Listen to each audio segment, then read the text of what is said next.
Hi and welcome! This video is part of the Swimy swimming system. You'll find more core exercises, common mistakes, preparatory drills, training tips, games and much more on swimy.org.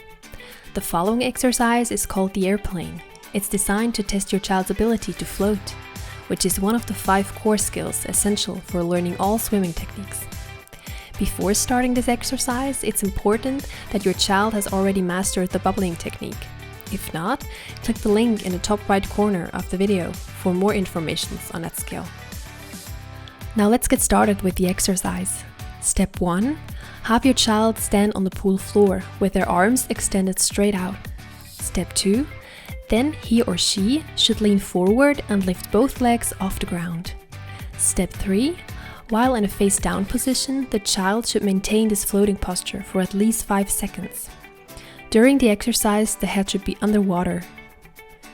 The arms should stay straight and the child should look down on the pool floor. And that's the entire exercise. Let's take a look at it again from an underwater perspective.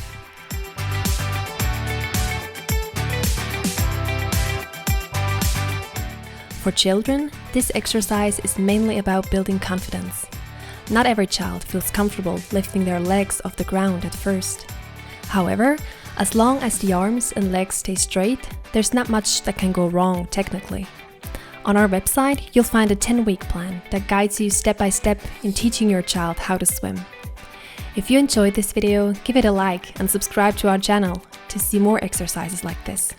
Thank you for watching and we'll see you in the next video.